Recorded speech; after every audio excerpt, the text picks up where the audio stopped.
to the very early Bitcoin community on Bitcoin forums and of interacting with them and helping the project along for a couple of years.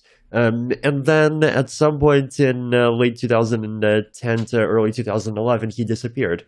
So Bitcoin is a fairly unique project in how it has this kind of mythical, kind of quasi-godlike founder who just kind of popped in, did the thing, and kind of disappeared, and we've somehow just never heard from him again. So in 2008 the white paper was the first. Do you know if the white paper was the first time the name would actually appear, Satoshi Nakamoto? I believe so. So how is it possible that the creator of such a impactful project remains anonymous? That's a tough question, and there's no similarity to it in the history of technology as far as I'm aware. Yeah. So one possibility is that it's Hal Finney, because Hal Finney was kind of also active in the Bitcoin community, and as Hal Finney in those beginning years, and how... Who is Hal Finney, maybe? He's one of the people in the end of early cypherpunk community. He was... so he's a computer scientist? Computer scientists, cryptographers, people interested in technology, internet freedom, those kinds of topics. Was it correct that I read that he seemed to have been involved in either the earliest or the first transaction of Bitcoin? Yes. The first transaction of Bitcoin was between Satoshi and Hal Finney.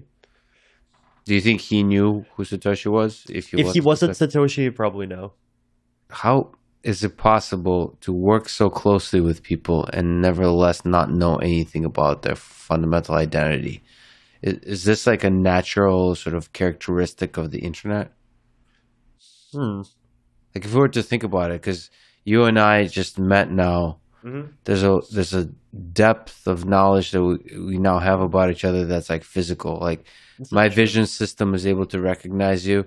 I can also verify your identity of uniqueness. Like like it's very hard to fake you being you. Yes. So the internet, the internet has a fundamentally different quality to it, which is just fascinating. Can you maybe this is definitely interesting, as I definitely just know a lot of people just by their internet handles. And to me, when I think of them, I see their internet handles, and one of them has kind of profile picture as this kind of face that's kind of not quite human with a bunch of kind of psychedelic colors in it. And when I visualize him, I just visualize that. That's not an actual face. Yeah.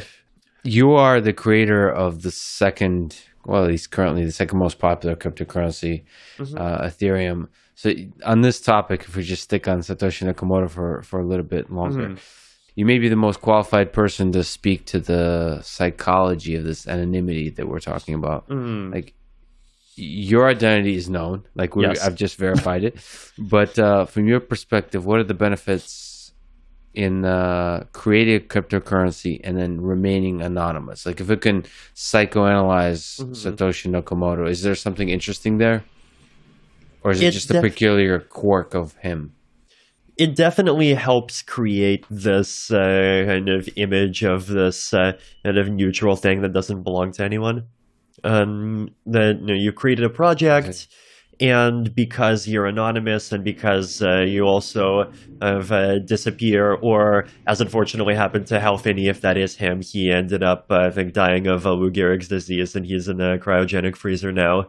But if you pop in and you create it and you're gone, and all that's remaining of that whole process is the thing itself, then no one can go and